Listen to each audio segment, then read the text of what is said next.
Everything machine-made and handmade, both outside and in, would be built from the ground up with extreme resistance, which, to my knowledge, comprises of about 4 elements. Long ago, the 4 nations lived together in harmony. Then, everything changed when the deterioration and abuse attacked. only the Legendary Vulcan, master of all 4 elements could stop them. Force, heat, liquids, and chemicals. Fire resistant up to the melting point of 2800 degrees Fahrenheit or 1540 degrees Celsius. Resistance up to hundreds of pounds worth. Liquid resistance of any type. Materials made of metal. Which is to say, even some or all metal types are prone to deterioration over the course of years on end. And we'll get into why all products can only really be made to last 30 years on end and resist all the 4 forces, so long as you maintain it and understand what elements will deteriorate the products over time. Before I continue, who's Vulcan? He is a side protagonist in the anime Fire Force, and for further context, here's this clip.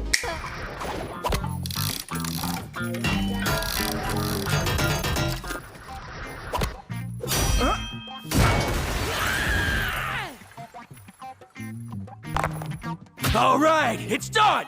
Why would you kick something you just made across the floor? What if it breaks? A machine that breaks from one kick is defective, far as I'm concerned.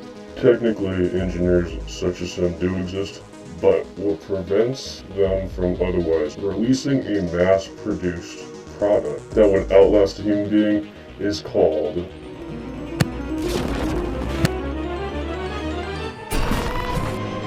if God-ranking engineers crafted everything we utilize, the business model that constitutes the relational exchange between the consumer, the manufacturer, and the company that devved and greenlights the final market product would dry up in no time. Do bear in mind that I'm about to cross over many gray areas over the span of these next 12 minutes. Continuing on the topic of build quality,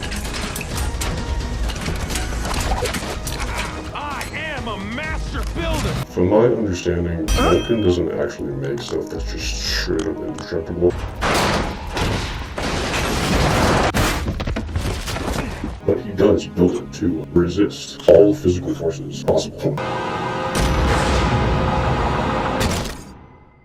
He builds his own machinery to take a barrage of beatings and blows. Real ass abuse. As far as whenever he finishes tightening up the last nut bolt in the gasket. And if it can take such a beating during shipping, then straight out of the box. That's a pretty promising sign of longevity now, isn't it? So what if, in an alternative reality, aka SpongeBob Season 1, Episode 14, The Chrome Future.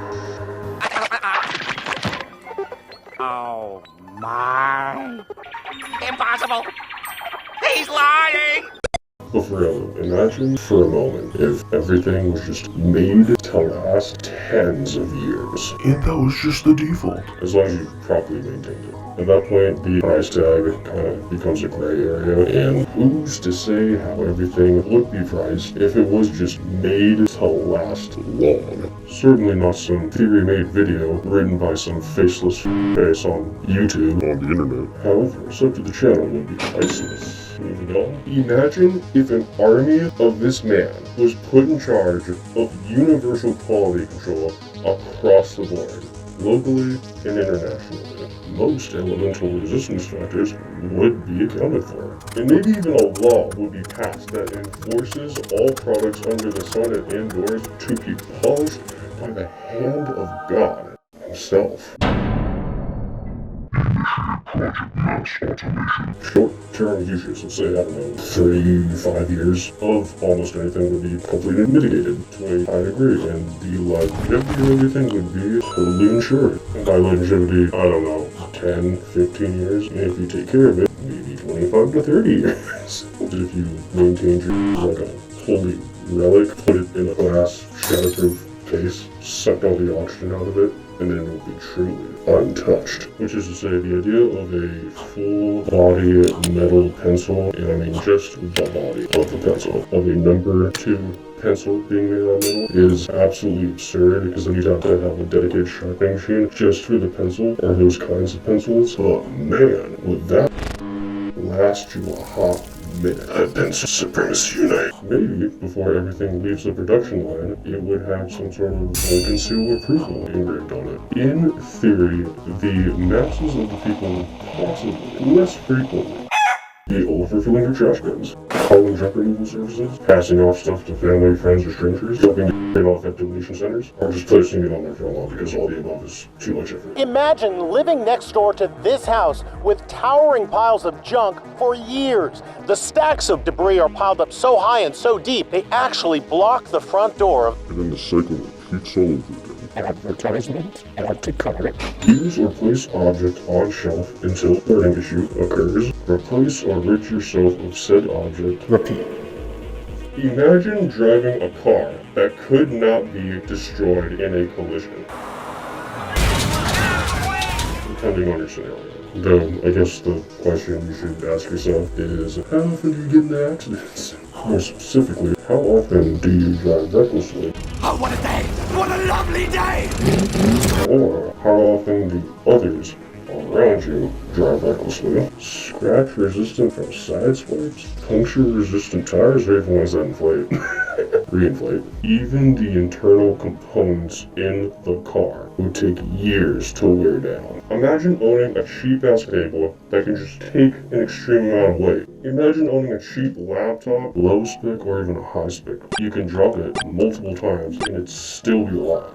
You could douse water on it and it's still completely intact. Ceramic plates, glass cups, toothbrushes, shavers, and several other household objects, including the infrastructure that makes up the inside and outside of your house, wouldn't show any signs of wear or tear for years on end. A camera you could submerge in water for hours, and it'd be completely fine, and it remains fully operable. A camera that could tolerate 110 degrees plus of heat for hours. The lens would be fine, the footage would remain uninterrupted, and the lens wouldn't die, or melt for that matter. A jacket, a shirt, a backpack, shoes, socks, you name it, you wear it. Water just flows right off of them, and tearing them apart takes the force of a machine. A hard drive that can be dropped, thrown, or withstand a landmine.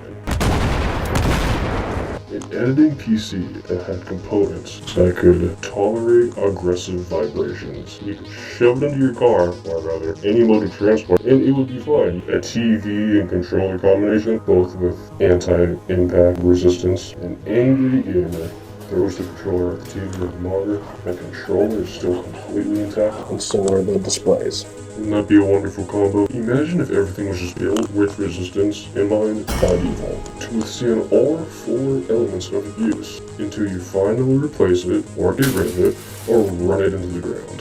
Which is what you'd think most people would do, but they don't. If this man existed and was running the show. So with all that being said, why not just make everything indestructible? If it could be made indestructible, if it was actually ever possible to do so, rendering everything perfect with no end in sight. You make use of it first, then your firstborns make use of it, and then the generation following your firstborns makes use of it as well. But no. I got 2 reasons for you that lead to 2 extremities within X amount of years. One reason why material products could only and only be made to resist the 4 elements of abuse is because the recycling process must never die.